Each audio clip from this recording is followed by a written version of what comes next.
Are you exhausted by your efforts to teach historical vocabulary only to have your students not remember or understand? Watch this video where I share some tips and activities to help you teach historic vocabulary to even your most dependent learners. For the best insight, support, and strategies for teaching social studies, be sure to subscribe to my channel and be sure to hit the bell to be notified when a new video drops every Sunday.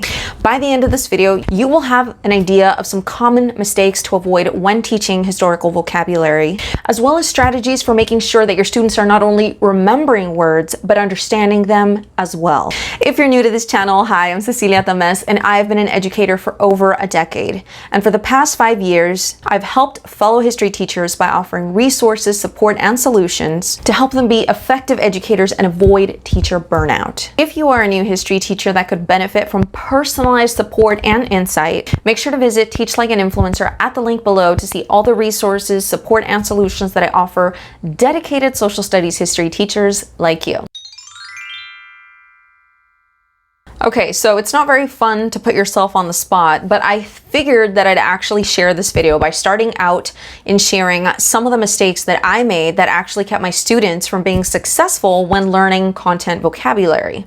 So one of the first mistakes that I made early on was teaching content words in isolation. And so I thought I was doing my part in compiling a list of all the content words that students needed to know. I put it into some sort of study guide and, maybe give them a little time to work on it in class and assume that the students are going to learn this or somehow practice it on their own, when in reality, the harsh truth was my students didn't know how to study. So there was no way that they were going to successfully know how to apply these words in class or in a historical context.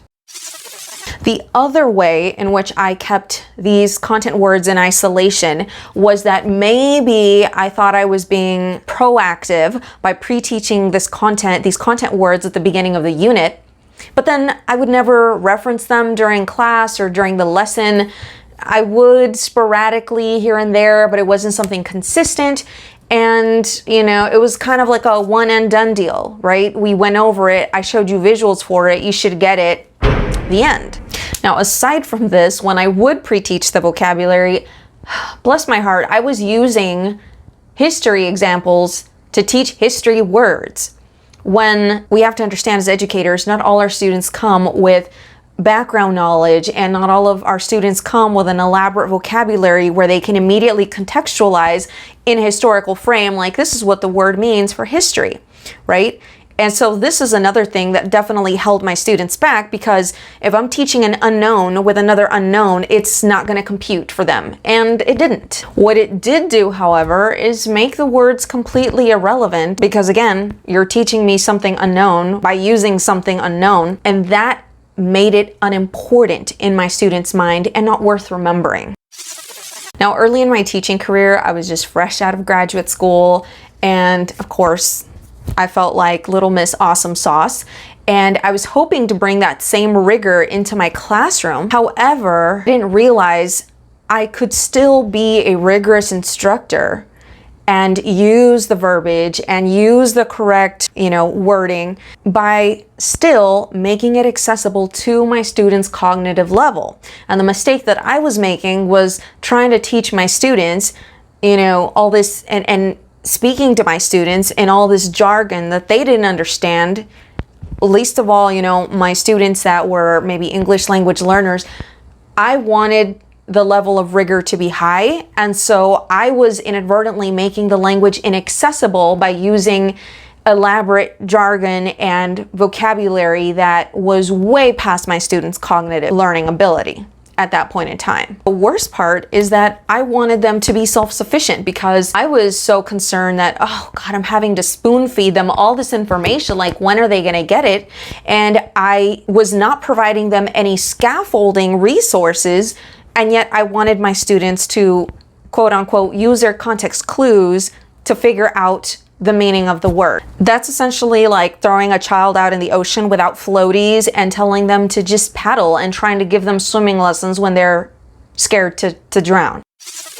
Now, overall, I was not teaching vocabulary in a student-centered way. I wanted them to meet me at my level. And so that means that I sometimes omitted visuals, visual supports.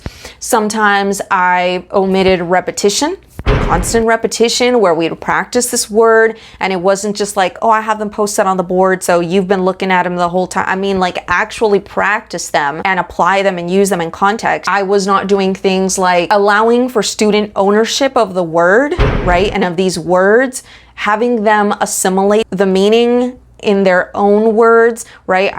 This is the definition and that's it. Learn it, memorize it, etc.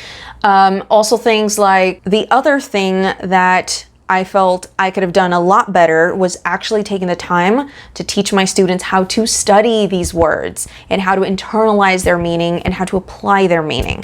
So now that I've been quite candid about my experience and my shortcomings in teaching vocabulary, what do you feel is personally holding back your class in really assimilating and internalizing that content vocabulary? Comment below and let me know. So let's talk about how my mistakes can give you cues about what things maybe you want to tweak in your classroom that might prove effective in getting your students to really internalize and understand historical content vocabulary. So the first thing is, obviously we want to pre-teach vocabulary. We want to be proactive instead of reactive and later being frustrated and stressed when our students are just not understanding or knowing how to apply the word for questions or essays, etc. So we want to pre-teach that content vocabulary at the beginning of the unit. And one of the ways in which I do this is I definitely model for the class. So we go word for word. I have a visual up on the screen. There is an image associated, and as my students write these words, right, I have them copied into their journal or their notebook, their binder, whatever. I am providing non-history examples that they can relate this word to. Because again, when a student can connect something that they are familiar with and associate it to something that they might not be too familiar with, they're more likely to remember it and retain it if they can make a correlation to something else that they already know. Now, one final thing here when pre-teaching vocabulary that I feel is often overlooked is actually having your students pronounce the word. And I know this seems quite juvenile maybe for our older grade level students, but particularly when it's a challenging word like laissez-faire, entrepreneur, transcendentalism, something to that extent, you want to make sure that your students know how to pronounce this word. Because sometimes the fact that they can't pronounce it, we understand that some words themselves actually provide hints for their meaning within the pronunciation of the word. We can embed hints in there. And so if your students don't know how to pronounce it, you're going to make it more challenging for them to retrieve the information. The second tip that I have for you is use the word in its historical context and also practice consistently. So because I worked with very short class periods and I had to make use of every ounce of time we had in class, one of the things that I would do if I was, teaching face to face, then as they walked in, have flashcards that I could show my students at the door, and it would be like a really quick entrance ticket, if you will, that was just verbal.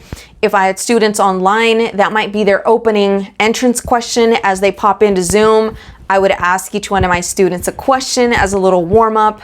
You can also do, especially if you have like primary source analysis questions or a course in which students have to write written responses using content vocabulary, you might want to do writing exercises in which you require them to use, certain words for the day, right? These are the words of the day, and put it in a paragraph and make sure that it makes sense and that it's contextually accurate. You can also have writing activities where students pass a paper around and they all contribute to the story, but they have like a specific round, they will add a specific vocabulary word. Another fantastic way to get your students to practice the content vocabulary is by using content vocabulary in review games.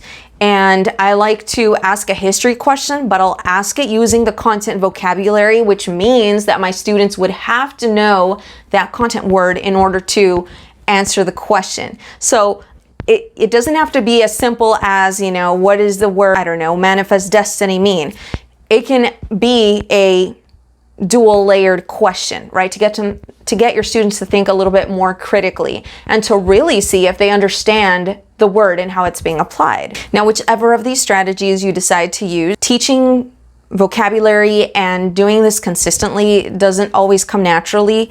And so at first, I had to train myself that I would write down certain words in my lesson plan, and I would have my lesson plan printed out on my desk, and I made sure that somewhere in the class period I referenced those words. Now, contrary to my mistake of trying to get my students to, rise to my level and to think like a college student when they were 7th graders, 8th graders, you actually want to work backwards in order to move forward. Let me tell you what I mean. In order for my students to be able to think critically, apply this word in a critical question, and really internalize the meaning of words, I have to teach it in a very basic way. The more basic you teach that word, the better your students' comprehension will be, which will in turn empower them to apply it in a more challenging setting. So you got to ask yourself things like, how would I teach this to a 5-year-old? What body kinesthetic movements could I use to get my students to understand the meaning of this word, right? How can I cue them physically? What pictures or images can I show my students to help the word click for them?